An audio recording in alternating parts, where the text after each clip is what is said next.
Ram Hare Hare Krishna Hare Krishna Krishna Krishna Hare Hare Hare Rama Rama Rama Hare Hare Hare Krishna Krishna Krishna Hare Hare Hare Rama Rama Rama Hare Hare Krishna Krishna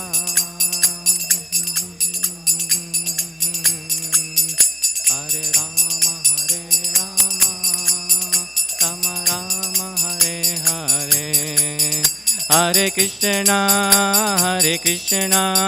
Krishna Krishna Hare Hare Hare Rama Rama Rama Hare Hare Hare Krishna Krishna Krishna Hare Hare Hare Rama Rama Rama Hare Hare.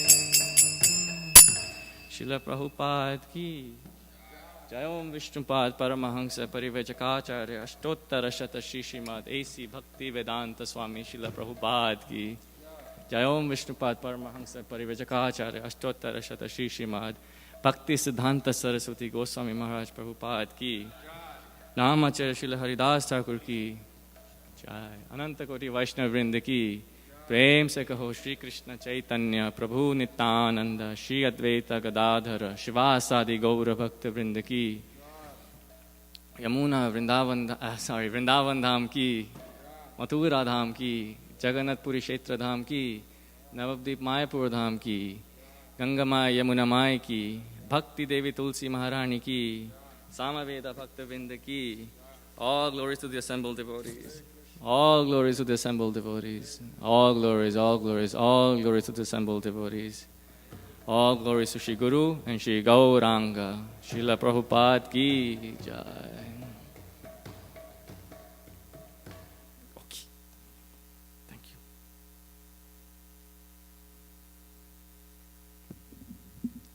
So, Hare Krishna. So today we'll be reading from the 23rd verse of the 15th chapter of the 3rd canto. Om Namo Bhagavate Vasudevaya.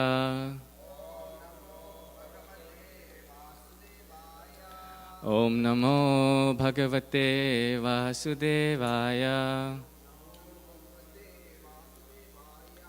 Om Namo Bhagavate Vasudevaya. Yanna vrajanty agha-bhido racanānuvādāc. Okay, let me recite first. Yanna vrajanty agha-bhido racanānuvādāc. chṛṇvanti nya-viṣayāḥ ku-kathāḥ mati-ghnīḥ. Yastu śrutā hata-bhagair nṛbhir ātta-sārās. tāṁs kṣipanty aśaraṇeṣu tamaḥsu hanta. Anya vrajanty agha-bhido racanānuvādāc. chṛṇvanti nya-viṣayāḥ ku-kathāḥ mati-ghnīḥ. Yastu śrutā hata-bhagair nṛbhir ātta-sārās. tāṁs kṣipanty aśaraṇeṣu tamaḥsu hanta. Anya vrajanty agha-bhido racanānuvādāc.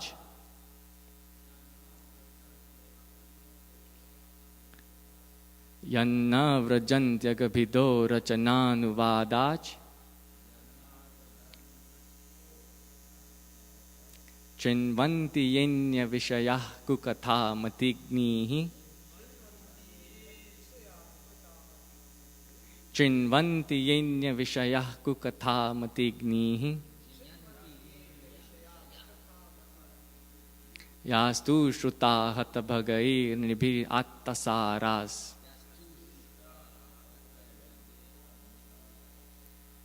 Yastu śrutā hata-bhagair nṛbhir ātta-sārās.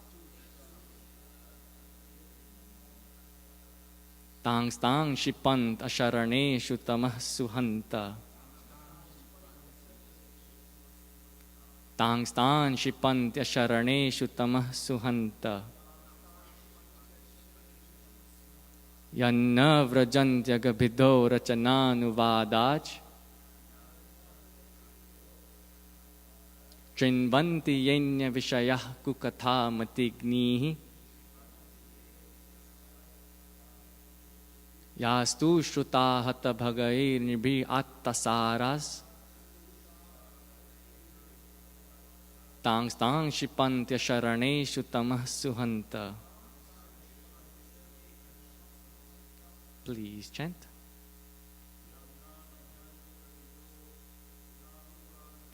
Yanna vrajanty agha-bhido racanānuvādāc. śrṇvanti nya-viṣayāḥ ku-kathāḥ mati-ghnīḥ.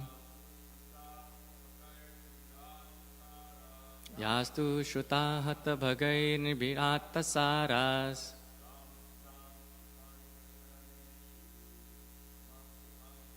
tāṁs kṣipanty aśaraṇeṣu tamaḥsu hanta.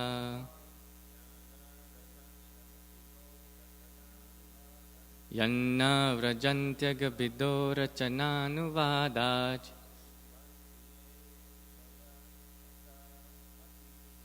śrṇvanti nya-viṣayāḥ ku-kathāḥ mati-ghnīḥ. Yastu śrutā hata-bhagair nṛbhir ātta-sārās.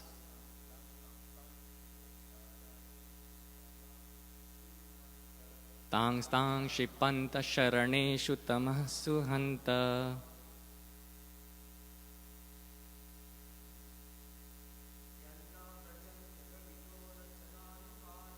Yanna vrajanty agha-bhido racanānuvādāc. śrṇvanti nya-viṣayāḥ ku-kathāḥ mati-ghnīḥ.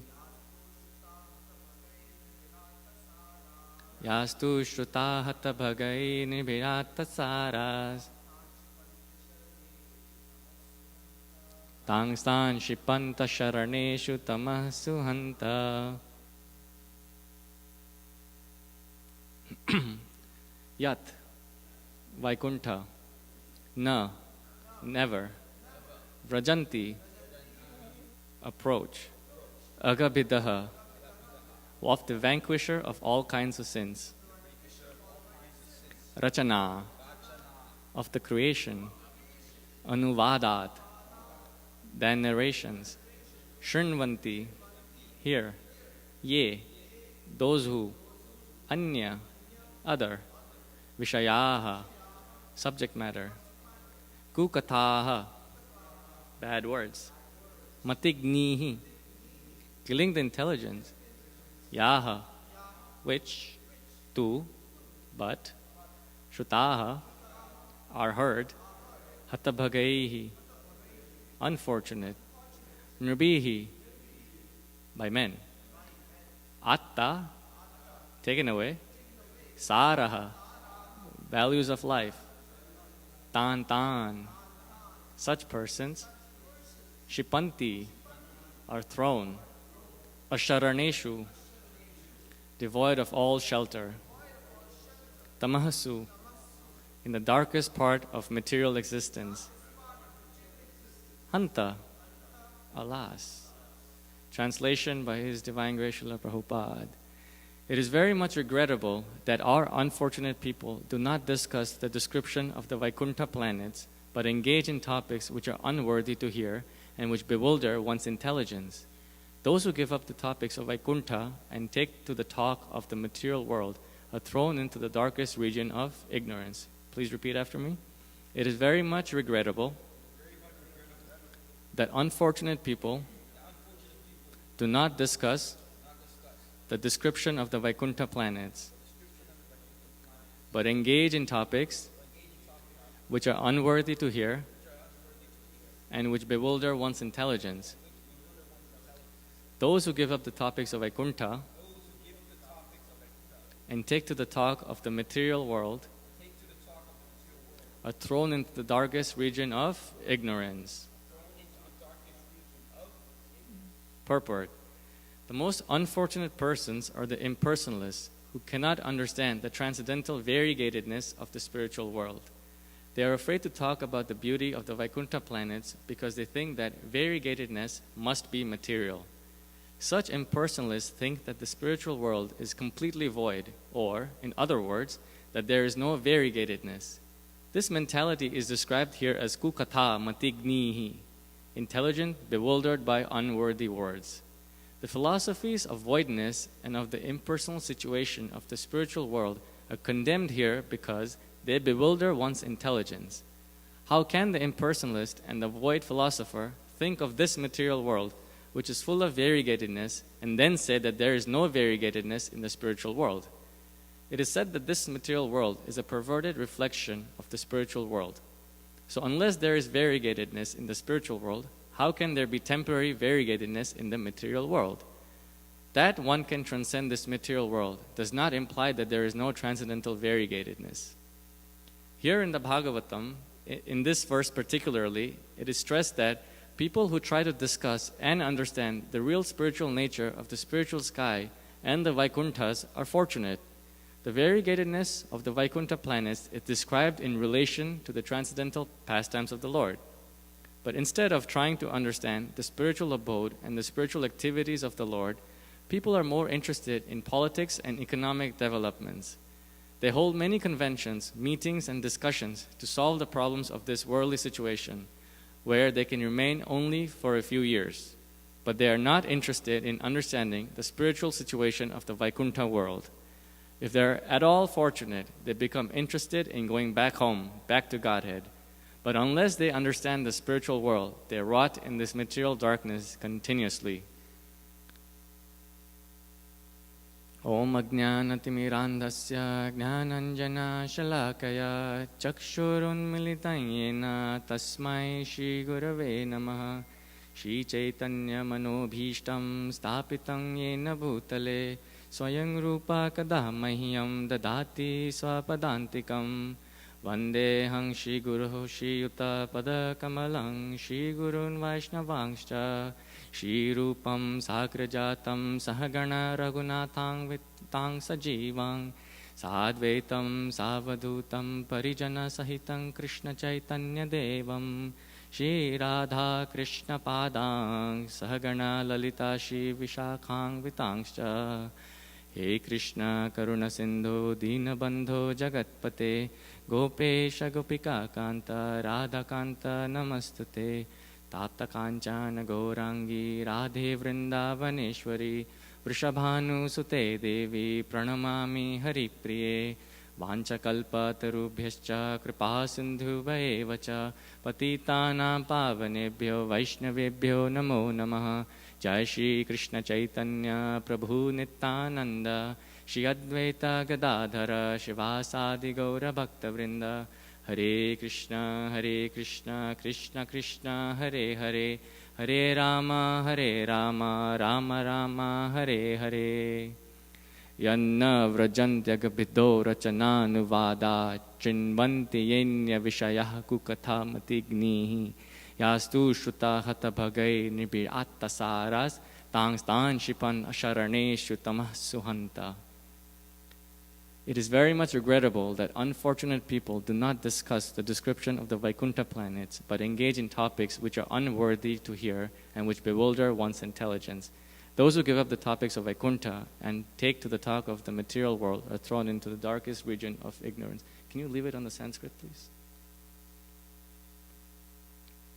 So, before I start speaking on this verse, I would like to get all of your blessings so that I may speak something in line of Shastra and Guru and the sadhus. So please, give me blessings.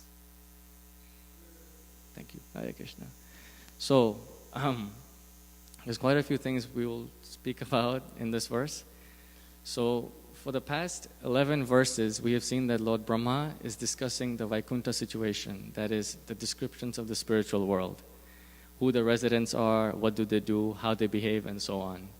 Now, in the subsequent verses after this verse, we will see that Lord Brahma is going to describe all the qualifications of those who are qualified to go to Vaikuṇṭha.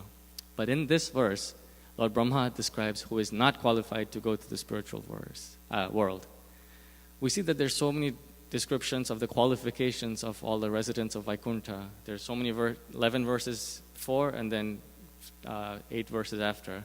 So there's a lot of verses describing qualifications, but there's only one verse that is describing the disqualifications, and that is this verse. And it's only mentioned in this verse.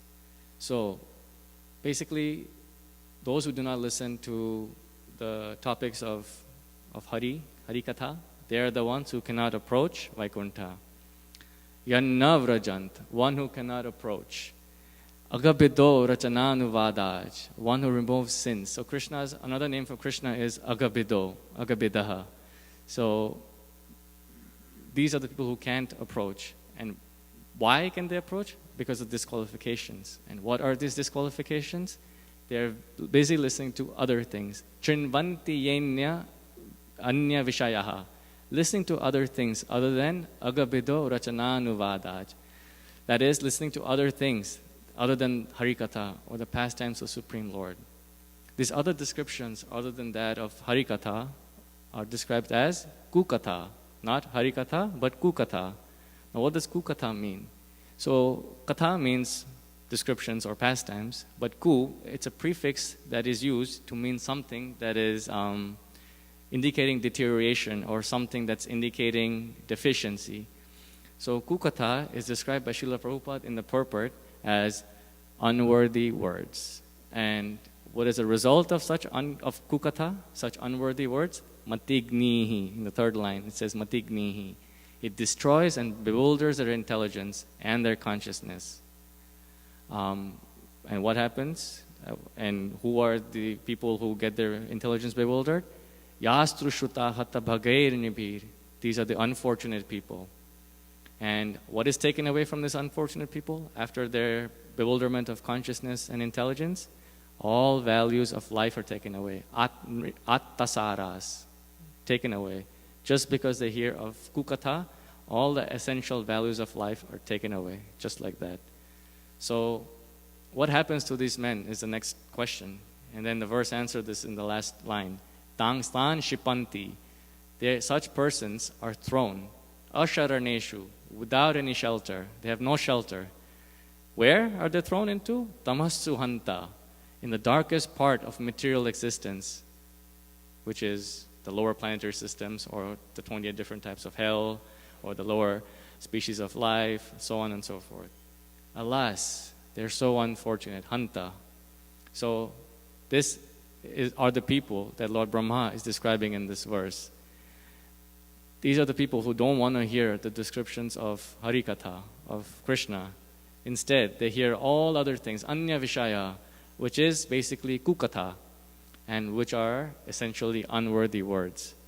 And what is the result of such ku-kathā? Mati-ghnīḥ, bewilderment of consciousness and intelligence.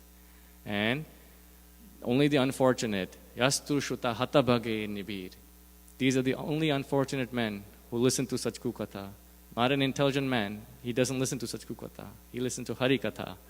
So that is the difference between Hari-kathā and ku-kathā. Ku-kathā is heard by foolish men, whereas Hari-kathā is heard by the most intelligent men of mankind.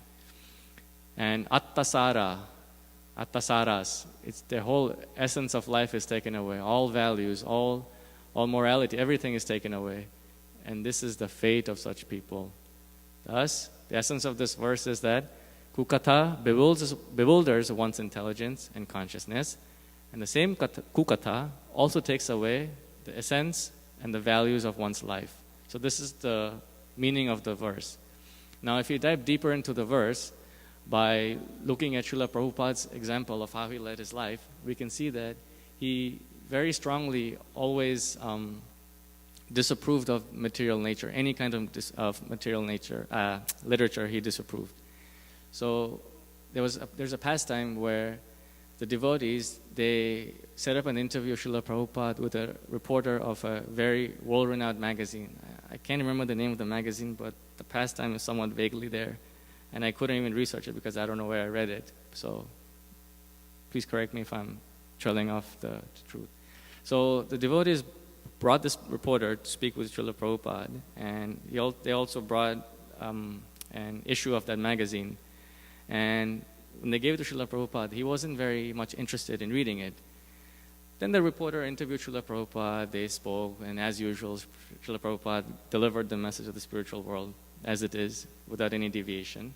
So this made the reporter very inquisitive, and he took a lot of notes, made remarks, and then published an article in the same magazine. Later on, a few weeks later, when the devotees were reading that magazine again, Srila Prabhupada walked by and he saw the magazine on the table.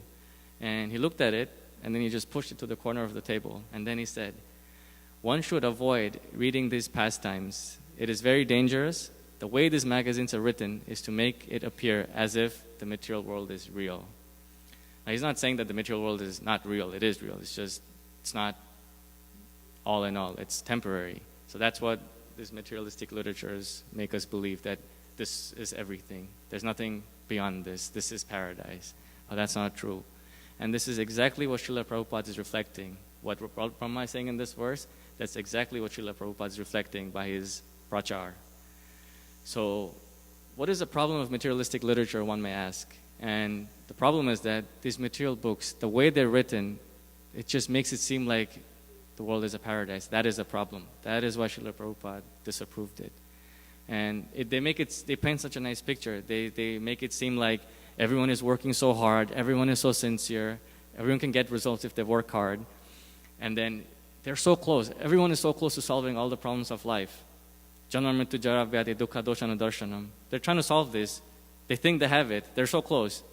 But then they say, oh, perhaps, maybe in a few years we'll get there. They're never going to get there because these problems cannot be solved. That they don't understand. Yet they're publishing volumes and volumes of ku-kathāḥ just to mislead people.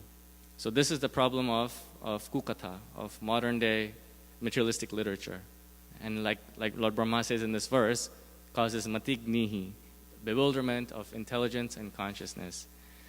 Similarly, there's another verse in the Bhagavatam, in the fifth chapter of the first canto, where Narad Muni is describing to Vyasadeva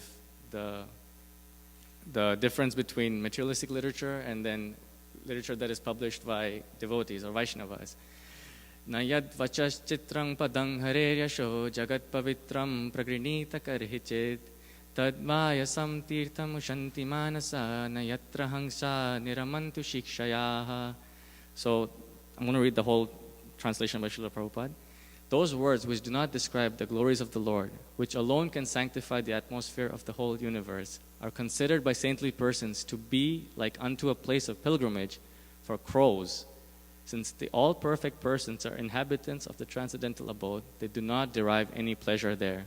And this is what devotees try. They try to live by this principle or advice given by Srila Prabhupada. He was the perfect example of this verse. And there was no instance where Srila Prabhupada was reading materialistic literature and then propagating it. If anything, he read it for just to get informed about like news or something. But other than that, there's nothing of any record of Srila Prabhupada reading such garbage literature. So devotees should also strive to not read such literature, and they should only read Harikatha. And we have so many volumes and volumes of books that Srila Prabhupada has left behind. So we should make use of this. We have books here, we have books in the back, we have books in the front, we have books everywhere. So devotees should read.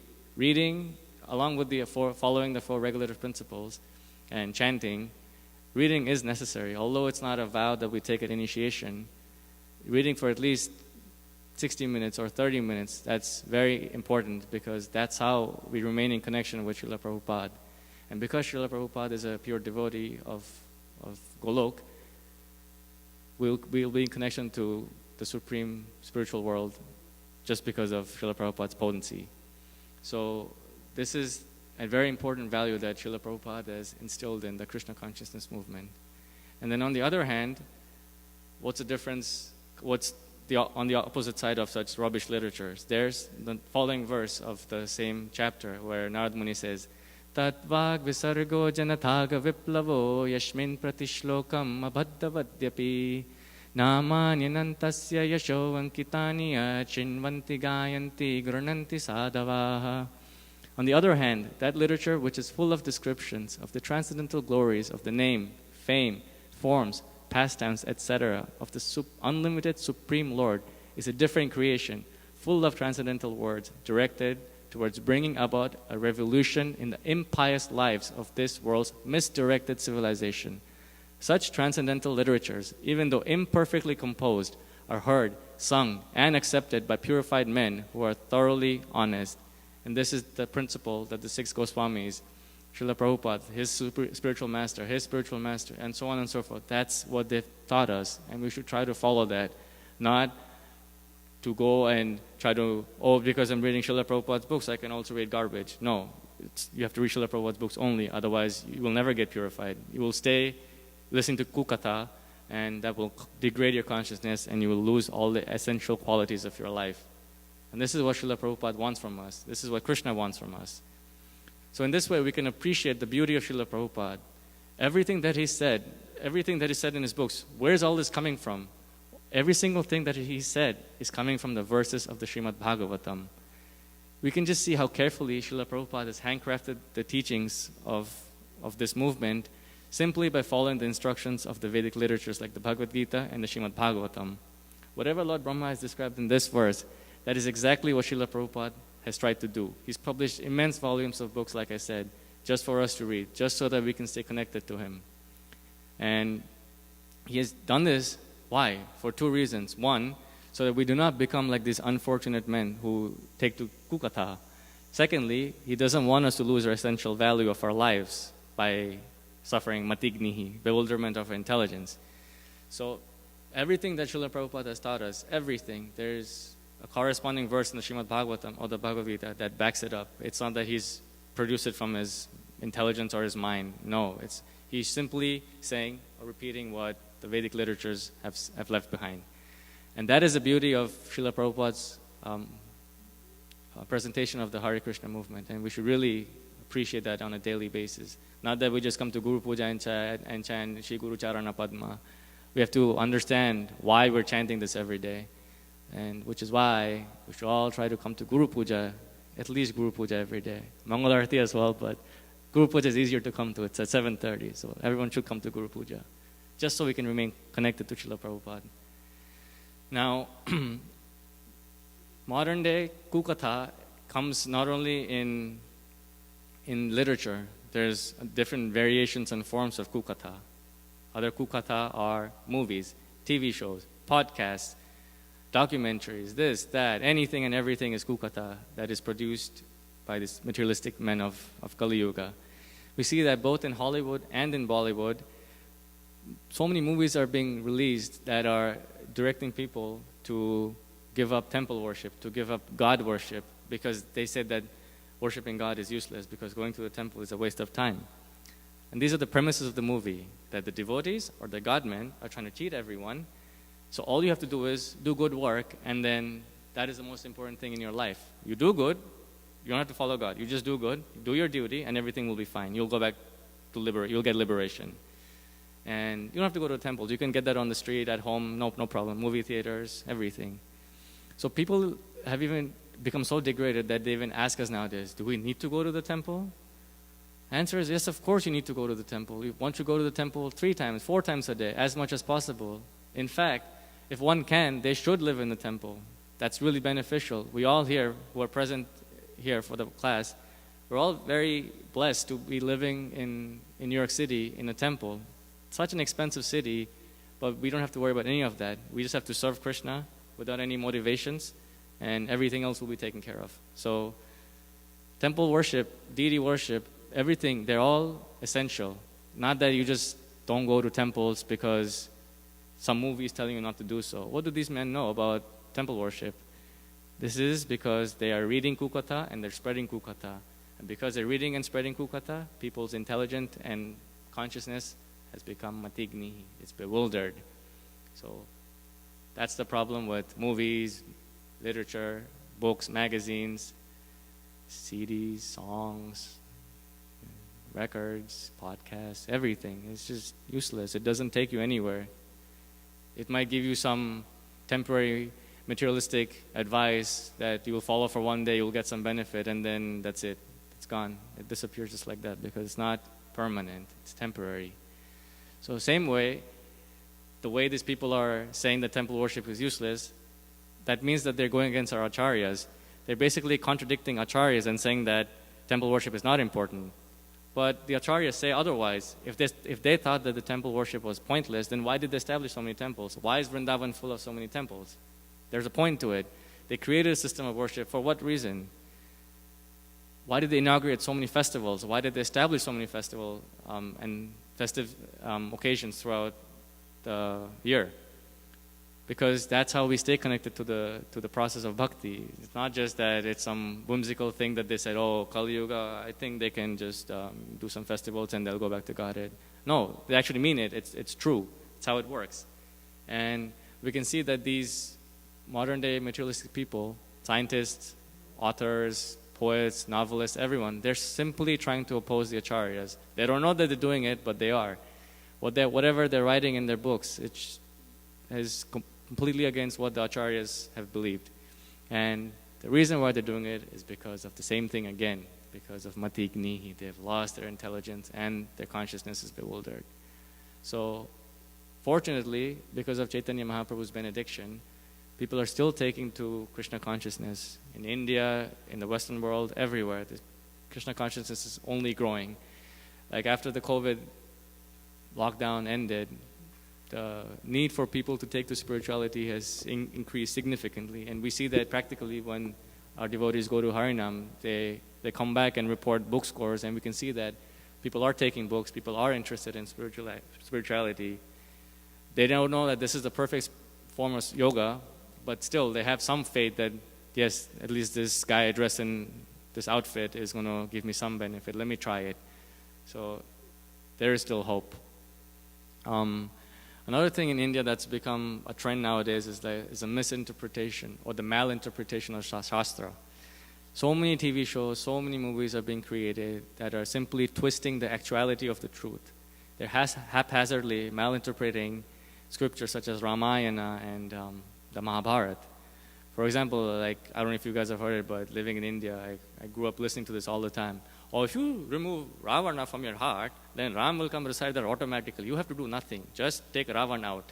Or they say like all these publications of Bhagavad Gita prior to Srila Prabhupada, like Prabhupada used to say in his lectures, some people are saying that the Pandavas are like the five senses, and then Kurukshetra is the body, and then the mind, and then the senses are trying to fight the mind and the body, and it's all an internal struggle, blah, blah, blah. It's all malinterpretation. That's not what Bhagavad Gita is saying. Kurukshetra is Kurukshetra, and Pandavas are Pandavas. They're on Kurukshetra, they're at Kurukshetra fighting. They're not fighting with their senses and mind. Sure they are, but that's not the point of Bhagavad Gita. That's not what Kurukshetra stands for, and that's not what Pandava stands for. You cannot malinterpret. So this is why we have to be careful of what these people, these materialistic people, write in their literature. And while it may be true that, oh, you take Ravana out, Ram will come and sit in your heart. That may be true, but it's not the only relevance. When they say these things and they malinterpret, they're basically saying that Ram doesn't exist and Ravana doesn't exist. It's just morality. It's just, you do good, everything will be okay. Don't have to worry about Ravana and Ram. Just do good. And this is the important thing. They said this is the important thing. You should become a good person in your life. You should be moral. You should be ethical. You should be this, do that. But no need to worship Ram. No need to worry about Ravan. Just do good. But just see the foolishness that they're just saying. This is not true. Ram is a person. He's not just some mental speculative thought or production of materialistic nature that just popped out on someone's head. No, he's a supreme person of Godhead. And Sita is his eternal consort. Same way Radharani is Krishna's eternal consort. So how can people bend the truth from reality like this? It's just they keep giving metaphorical interpretations of the truth, and bring out some mundane moral principle out of it. Like, it's crazy to the extent, the degree which they're bending the truth to just bring out some mundane moral principle. And what is this mundane moral principle? It's basically any morality, whether good or bad, that doesn't have any connection to Krishna or any of his expansions. That is what materialists love. And you may ask, what am I talking about? Why are we talking about this? You'll see in a few minutes. But they love this so-called mundane morality because they can establish good and they can establish bad. They can have rules and regulations. They have some people following it and then some people not following it. And the ones that are not following it are the ones who are attached to this morality. They make all these rules, but they don't follow it themselves. They expect people to follow it, but they don't follow it themselves. Like they'll place all these regulations based on politicians. They'll make certain regulations based on what they think is best, but they're only serving their own interest. They're serving their self, their extended self, and extended self, family and society. And this is not morality. This is just mundane morality. The real morality is when you connect your so-called decision-making to Krishna. Otherwise, it's just mundane. It's ku-kathāḥ. And it comes out, what it leads to is mati-ghnīḥ. So when people, they follow such stupid moral systems, they're just bewildering other people and leading others on the path of confusion and bewilderment. But any morality that is connected to the Supreme Lord, that is harikatha, that automatically becomes absolute, automatically becomes transcendental. It's not afflicted by the modes of material nature. There's no goodness in it. It's just vishuddha sattva. So this is the difference between ku-kathāḥ and harikatha. Harikatha, it sharpens your intelligence, and ku-kathāḥ, it bewilders your intelligence. And to the degree to which you listen to harikatha, your intelligence, to that degree, your intelligence will be sharpened. To the degree you listen to ku-kathāḥ, to that degree, you will become mati-ghnīḥ. You lose all the essence of your life, ātta-sārās. That is the problem with listening to such garbage. And so in the purport, we saw that Prabhupada spoke a lot about impersonalists, voidists, and all these different kinds of impersonalists. So why did he say that? It's because this verse is connected to a different type of ku-kathāḥ. There's another kind of ku-kathāḥ. So far we spoke about ku-kathāḥ, that is descriptions not related to the Supreme Lord, and then there's description or truth that is, or facts or garbage that is bent from the truth, such as malinterpretation and misinterpretation of shastras. Now there's another kind of ku-kathāḥ that causes mati-ghnīḥ, and that is the three different viewpoints of material nature that the living entity has had over his time in this material world. So when the senses, they come in contact with sense object, the mind takes in as input, it becomes stored in the mind. And over time, these become like experiences and impressions. So there are three kinds of impressions on which impersonalists and voidists run on. The first one is that they think that, oh, this is the material world. We have senses, then they're object of the senses, and then these objects and the sense objects are attracted, and the senses are attracted to the sense objects. And then there are personalities. Now when you bring personalities, that means there's emotions. And when you bring emotions, there's relationships. So basically, we want to enjoy this material world with our senses, through relationships, through emotions, through this and that, basically sense gratification, through emotions and relationships. And that's the first kind of experience that living entities have in this material world. And that is called ragatmika response, attachment to the material world, raga. Second one is that now they've tried to enjoy the material world, but then they realize that the material world is full of miseries. There's nothing but miseries. Dukhalayam ashashvatam. There's janma, there's mrityu, there's jara, there's vyadhi, birth, death, old age, and disease. This world is attractive, but at the same time, people are dying. My dad is dying, his dad died, I'm about to die, she died. So where's the fun? I was young yesterday, but tomorrow I'm going to be old. So where's the fun in this material world? I thought I could enjoy the world like I did in my previous life. So this life is difficult. Then they realize, like, wait, to enjoy this world is very difficult. There is no enjoyment. Then they become like, kind of like hesitant. Then they realize that so much variegatedness, so many things to enjoy, but I can't enjoy anything. How is this possible? I have senses, so many things to enjoy, but I can't enjoy it. I'm not having any fun. Then they say, oh, you know what? I don't want any of this. Forget it. I'm just happy with being attracted to nothing. No variegatedness. If the material world has variegatedness, and if this is the result of variegatedness, then spiritual world has no variegatedness. Because if spiritual world had variegatedness like this, I would not be attracted to it. So there must be no variegatedness, which is why I will get attracted to spiritual world. And this is called bhayatmika response, fear, bhaya, fear of material variegatedness. And this fear, this response of fear, comes simply from the fear of material variegatedness, because there's so much to enjoy and that they can't enjoy it. That's why they become fearful. You can only enjoy it to a certain extent. You cannot enjoy unlimitedly unless you're liberated. Until then, whatever you can enjoy is, you have quotas for it. You can't enjoy to your own whims and your wishes. So material world is there, sense objects are there, so many things to enjoy, but I can't enjoy. I will renounce this world. This world is false. That is impersonalism. That is what Prabhupada talks about in the purport, impersonalist. Now, this is the second level, bhayatmika response. Then the third one is this third response is the result of the second one. They see that they try to enjoy the material world. They saw that there's full of miseries, and then they started to practice impersonalism. But then they realized that impersonalism is also boring. There's no fun there. There's no variegatedness.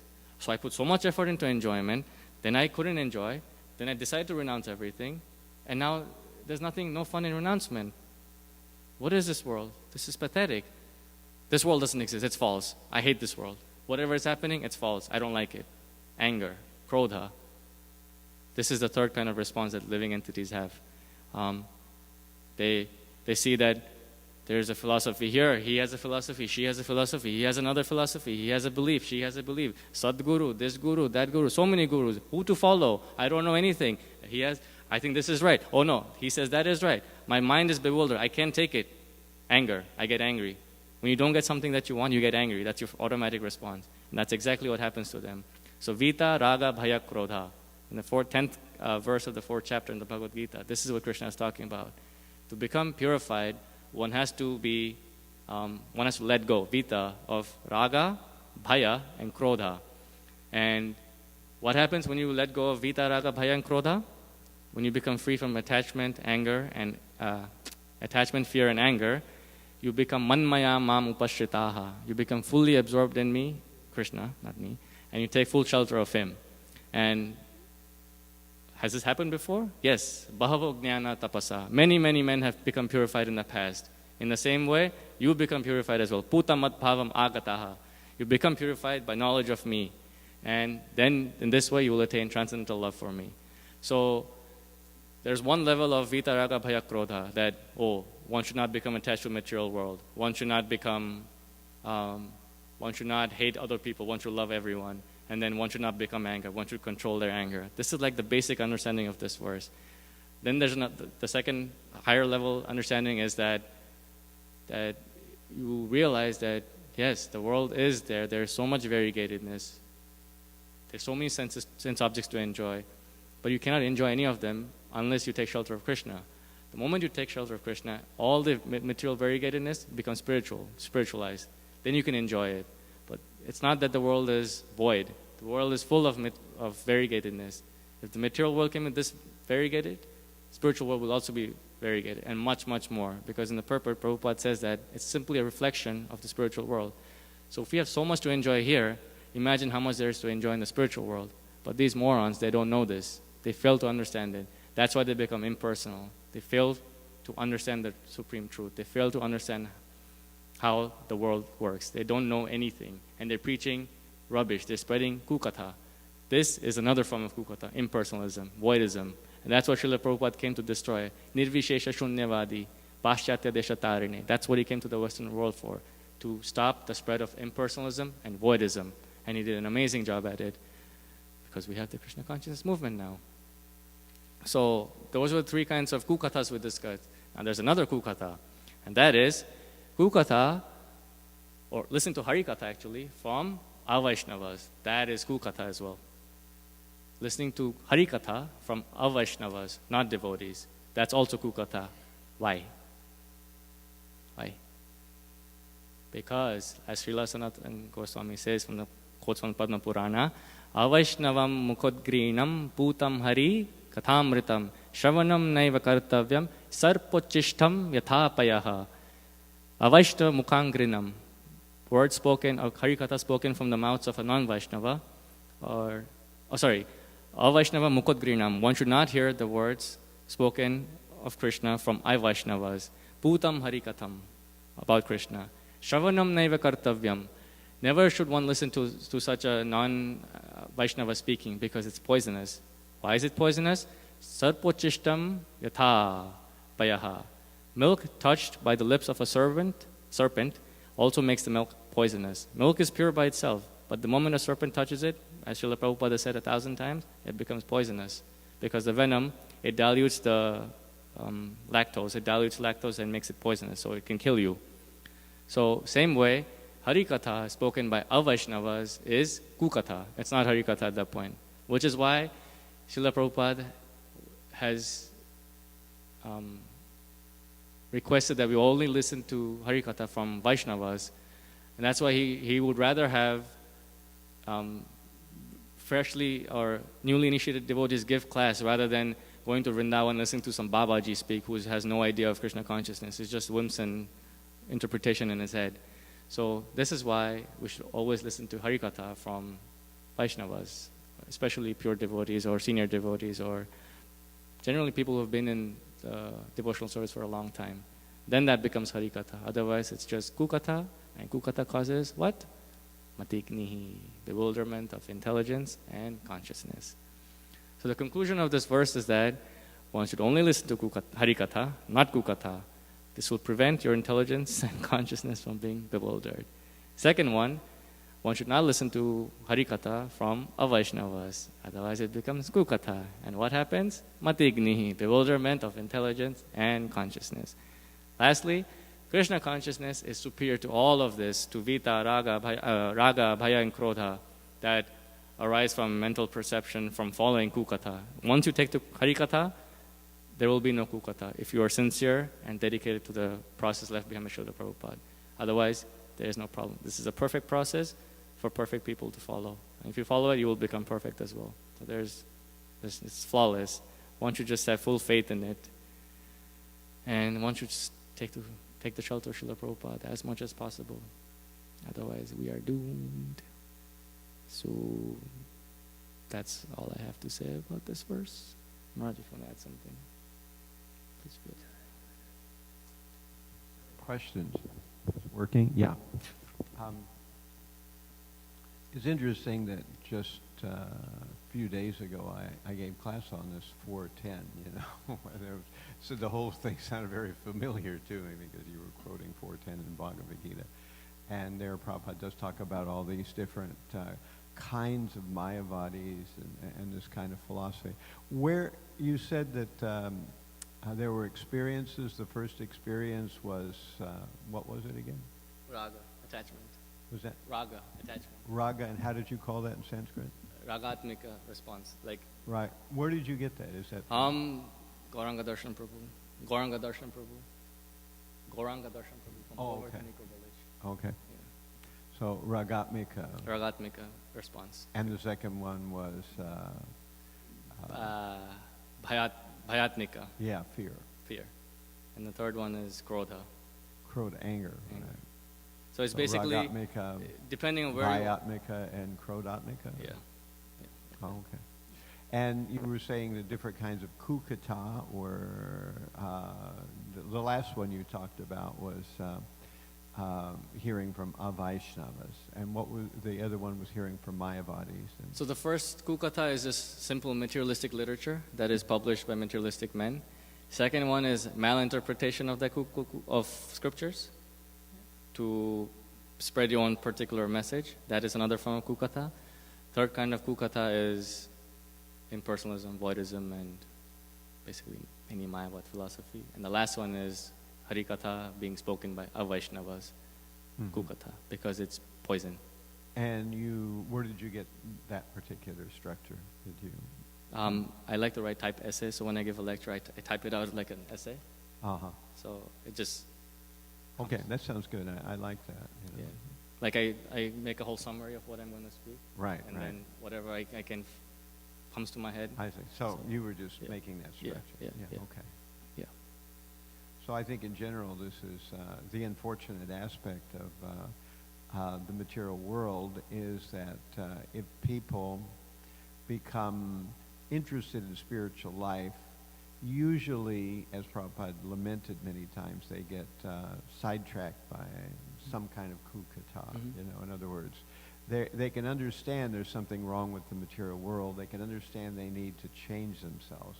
But unfortunately, they become the ward of some, purveyor of misinformation, and as a result, their lives go off track. You know. I'm surprised that this idea of merging with Brahman gets as much lip service as it does, because I think that practically nobody is serious about it. Yeah. It's first of all, it's not attractive, but even if you hypothetically believe that it's attractive, what you have to do to get there, most people are in no way, shape, or form ready to perform those kind of austerities. It means, cutting yourself off from society right away. That leaves out about 99% of population. Who's going to live, in a lifestyle where you don't have any relationships with other people, But it is interesting that people do give lip service to this idea. It's also interesting to see that people are giving so much thought to this process of merging to the Brahman, but at the same time, they're not willing to even sacrifice small things. So, like even in a relationship, we see so many fights between couples. They get divorced left and right. That's a lot of commitment that you need to give to a relationship. So what to speak of pursuing this process of Brahman, like you said, it's very difficult. So if they're not ready for something so small, how can they achieve the supreme absolute truth, Brahman?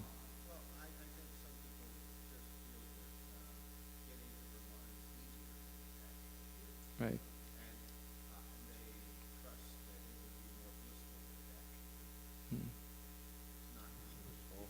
Oh, that one's gone. It's not very blissful, and the process to get there is really extreme. At least if you're going to follow the Mayavad, Sankaracharya version of what it takes to get there. So it's what's attractive about it is that there's no God in the picture, because a minute there is a supreme being, then there's the idea that maybe you're not doing what the supreme being wants. And that's where people get the shivers, and they either retreat back into gross materialism, or they, kind of go to sleep thinking that somehow I'll live a completely materialistic, debauched life. At the end, I'll merge into Brahman. And that comes from bhaya. Bhaya is a result, like fear is a result of attachment, because they were so attached, they thought this was a perfect world, and then they found out it's not, and that's when they said no. So it's like a sequence, and it's what I found really interesting when I heard this in my Bhakti Shastri course. And I remember it from there, so I went back to my notes, and so I also Prabhupada and the purport. If you could go down to the purport. Like Prabhupada talks about impersonalism, voidism, and all those things. So I just really read the purport thoroughly this time, and everything is right there. So yeah. In the Harinanjantamani, it mentions that there are people you have to avoid. It mentions that you have to avoid those who are involved in sex life or attached to sex life. You have to avoid them. But it also mentions that you have to avoid mayavadis. And the third classification, which is kind of what you were talking about, they have to avoid dharma-dvajis. And dharma-dvaji is someone who purports or showcases their so-called devotion only to garner some respect and some position in society, but they're not actually interested in any spiritual. Krodha. Right. Yeah. Grantha Srimad Bhagavatam ki jai. Oh. I'm sorry. Quick. It's 9:00. Thank you, Prabhu. It was very informative, organized, clear class. Very nice, nicely presented. I just have one comment. You made one point a little towards the beginning of the class about how the Hare Krishna festivals, the different festivals that the acharyas, like the parents stay in different festivals, it keeps us connected, and it keeps us remembering, like, okay, we have, Haridas Thakur's parents, or, Bhaktisiddhanta's parents, his parents. It keeps us, even though we're going throughout the year, we have these little, we have these days where it's like a special day, and it keeps us more Krishna conscious. And I just remember when I was in college, and it was Valentine's Day, and I saw everyone, they dressed up, and they thought this is the day I have to find love. So people that never even talked to me, all of a sudden were like, hey, Chaitanya, how are you doing? And make up so many things. And I just thought that it's such a joke that people, we have something that's helping us come to our eternal consciousness. Versus in the material world, they produce so many different holidays and so many things that just help people stay in that little, temporary cage. So that's just one comment I wanted to make.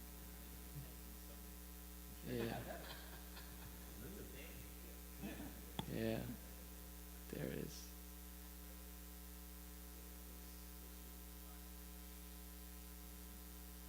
Yeah, they don't know the absolute love, so they're making a day dedicated to love, but that love is temporary. They don't know.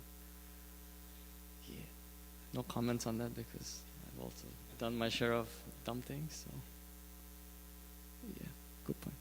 Hare Krishna. Granthrāt Śrīmad Bhagavatam ki, Chandrasekhar Swami Maharaj ki.